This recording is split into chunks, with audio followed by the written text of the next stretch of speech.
네, 계속해서 친명 좌장으로 통하는 분이죠. 민주당 정성호 의원과 함께 이재명 정부 출범과 관련해서 이야기 자세히 나눠보겠습니다. 어서 오시죠. 네, 안녕하십니까. 예, 안녕하십니까.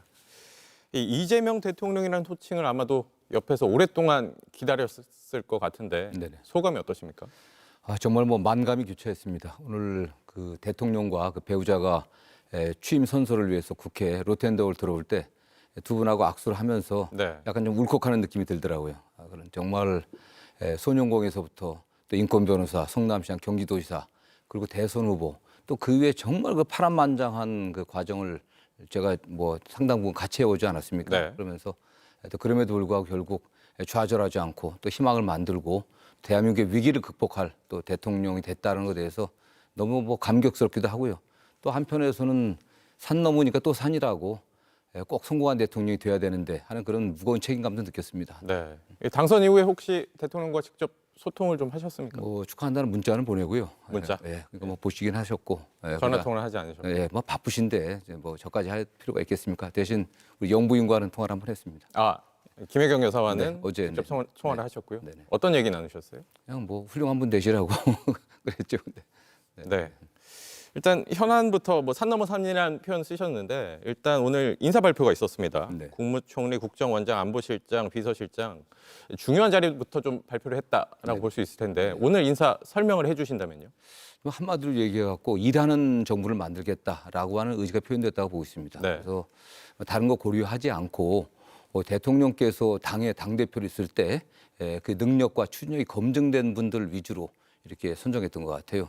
지금 국가 안팎의 상황이 뭐그 국무위원들이라든가 주요 그 권력의 핵심에 있는 분들이 서로 이렇게 다 좀 조정할 수 있는 그런 시간이 없습니다. 네. 바로 문제를 해결해야 되기 때문에 즉시 투입해 갖고 역량을 발휘할 수 있는 뭐 김민석 의원이라든가 특히 정무 판단력 그다음에 추진력 있는 우리 강훈식 또 비서실장을 임명한 것 같습니다. 네. 네. 그래서 이 추가 인선도 궁금하고 또 장관 발표 등도 궁금한데 네네. 당장 시급한 자리는 어디입니까? 역시 지금 장관들은 또 검증을 좀 거친 다음에 인사청문을 해야 되지 않겠습니까? 네. 시간이 필요하거든요. 그러나 국정이 중단돼서는 안 되기 때문에 대통령실의 참모들은 인사청문이 필요 없으니까 네. 대통령실의 참모들을 좀 임명을 좀 신속히 할 것 같고요. 그 다음에 또 이분들을 통해 갖고 내각은 차관들이 동요되지 않게 공무원들을 또 움직여 갖고 일할 수 있는 차관들 임명이 또 이어져야 될 것을 보고 있고 그 이후에 장관들 순차적으로 임명되지 않을까 생각해 봅니다. 네. 네. 이 오늘 그리고 이 전임 정부 장관들이 일괄적으로 좀 사표를 냈는데 네네. 다 반려를 하면서도 이 박성재 법무장관 사표는 수리를 했어요. 네네, 예. 왜 그랬습니까?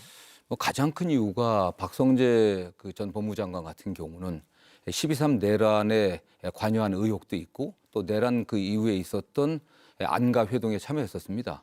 그렇기 때문에 그러저러한 이유를 근거로 해갖고 국회에서 탄핵 의결을 했지만 네. 헌법재판소에서 기각이 됐습니다. 그러나 지금 뭐 전임 한덕수 국무총리라든가 또는 최상목 부총리가 마은혁 그 헌법재판관 임명하지 않을 때 그런 과정에 있어서도 임명을 하지 말라고 하는 그런 조언을 했던 것으로 저희가 알고 있거든요. 네. 그런 과정들이 계속 그 직무를 수행하기에는 헌법 의식이 좀 부족한 것으로 보이고 있고 더군다나 검찰을 지휘함에 있어서 그동안 상당히 문제가 많았거든요.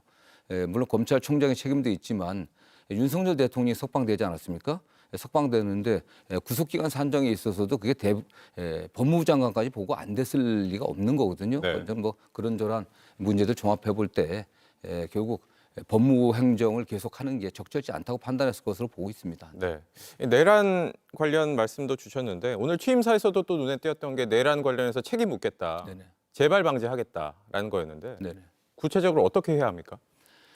어쨌든 이번 대통령 선거에서 이재명 대통령이 당선된 큰 이유 중에 하나가 내란을 조기에 종식시키고 극복하라는 거 아니겠습니까? 네. 그런 면에서 아직까지도 내란에 관련된 수사들이 진행되고 있습니다. 재판도 진행되고 있기 때문에 결국 하는 건 검찰, 경찰, 공수처의 수사가 제대로 진행되게 저희들이 감독을 해야 될 것으로 보고 있고 더 나아가서는 미진한 부분이 있고 또 사실은 그 내란 관련 수사에 있어서 청와대가 아니죠. 대통령실, 경호실의 증거 은닉 인멸이라든가 이런 네. 혐의들이 많이 있습니다. 이런 부분들이 제대로 조사되려고 하면은 저는 뭐 특검도 검토가 좀 돼야 된다고 좀 보고 있습니다. 네. 그런 정도의 논의들이 좀 될 것으로 보고 있습니다. 네. 뭐 실제 민주당 차원에서도 이제 특검을 계속 추진할 걸로 보이는데 네.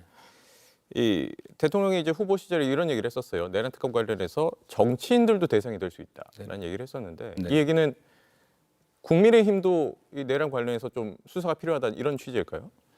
저는 모르겠습니다. 지금 뭐 어느 특정 의원 이름을 거명하기는 곤란하지만 어떤 분도 좀 그 피고발인가 피고소로 좀 입건은 아니라도 어쨌든 의혹이 좀 제기된 분이 있습니다. 네. 그러나 그 당시 집권당에 지휘부에 계셨던 분들이 대통령이 계엄을 선포하고 계엄 해제하는 해제할 때까지 과정에서 좀 우왕좌왕했던 부분들이 있거든요. 과연 그 부분에서 어떤 역할을 했는지 이런 것도 좀 규명돼야 될 것을 좀 보고 있습니다. 네. 추경호 원내대표 등을 말씀하시는 걸까요? 뭐 구체적으로는 뭐 제가 말씀드린 그렇고요. 네. 어쨌든 여당 의원들이 국회에서 계엄 해제 의결할 때 아니 일련의 어떤 과정들 왜냐하면 국회에서 모여갖고 의총을 열어야 되는데 의총 장소가 계속 바뀌었거든요. 네. 이런 과정에 있어서 대통령실과 일정 교감이 있지 않았는지라는 의심도 많이 들고 있습니다. 저는 네, 그런 네. 부분들이라든가 그 외에 윤석열 대통령이 국회 탄핵 내란 이후에 어떤 증거를 인멸한다든가 이런 과정에서도 좀 관여된 부분이 있는지 이런 것도 좀 봐야 될 것으로 보고 있습니다. 네. 네. 이 오늘 대통령이 여러 번 통합을 강조를 했어요. 기회가 있을 때마다. 그리고 또 여야 대표들이랑 비빔밥으로 점심도 먹고 했었는데 그 자리에서 이 김용태 비대위원장이 국민의힘 이 대법관 증언 문제를 좀 거론을 했단 말이죠. 네네네. 그래서 좀 뭐 하지 말라는 취지로 얘기를 했을 텐데 이후에 이제 민주당이 오늘 이 법사위 소위에서 이 관련 법안, 이 대법관을 30명으로 늘리는 법안을 네네. 통과를 하면서 당장 국힘에서 좀 반발이 나왔습니다. 약간 취임 첫날부터 이러기냐, 약간 이런 반응이라고 볼 수 있을 텐데 네네. 이 통합 문제 잘 될 수 있을까요? 첫날부터 이렇게? 저는 이게 뭐 그 대법관 증언 문제는 통합 문제로 보기보다는 네, 조희대 그 대법원장이 이재명 그 전 대표죠. 지금 대통령 관련한 사건을 신속하게 처리해야 된다고 굉장히 강조했습니다. 네. 그래갖고 역사상 전무후무할 정도로 빠른 속도로 처리를 해버렸습니다. 실제로 그 대법원의 재판 지연이 심각한 문제거든요. 그래서 그 문제를 해결하는 방법은 두 가지입니다. 대법원 말고 상고법원을 설치하는 문제하고 그런 주장이 있고 또 하나는 대법관을 증언하는 문제인데 지금 현재 대법원의 입장은 대법관을 증언하는 것보다는 상고법원 설치하자고 하는데 사실 네. 그거보다는 그러면 4심제가 될 가능성이 있거든요. 그렇기 때문에 대법관을 증언하는 게 맞습니다. 이런 거에 대해서는 정치권의 일정 정도의 합의가 있고 좀 국민적 동의도 받을 수 있다고 생각합니다. 네. 다만 시기적으로 이게 대통령 취임 직후에 하는 게 적절한지 아닌지 또 증언의 규모 같은 경우는 뭐 일부에서는 100명 정도 이야기를 했지만 30명 정도가 좀 적정하다는 게 되게 일반적인 그 법조인들의 의견입니다. 네. 근데 30명을 바로 증언하는 게 아니라 1년 정도 시행을 유보해서 준비했다가 순차적으로 8명 이렇게 더 증언하는 걸로 되어 있기 때문에 큰 무리는 없어 보이는데 다만 이런 부분도 소위를 통과했기 때문에 법사위 전체에 의해서 네. 충분히 좀 여야 간에 협의를 해갖고 처리하는 게 좀 바람직하다고 보고 있습니다. 네. 근데 조금 전 말씀하신 이 시기의 문제인 건데 사실 이 전임 정부에서 봤었던 국민들이 봤었던 걱정스러운 장면은 이 수직적인 당정 관계란 말이죠. 네네.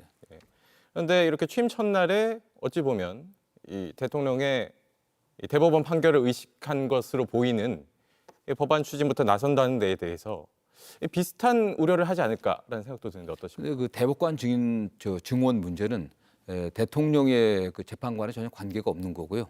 오히려 국민들이 신속한 재판을 받을 권리에 거기에 관계되는 겁니다. 네. 다만 그 이전에 대법관을 대폭 증언하는 문제, 대폭 증언하고 대법관에 법조인이 아닌 비법조인도 임명하는 이런 법안들 아니나 얘기됐었거든요. 물론 당연히 우리 대통령께서 후보 시절 처리를 시켰습니다.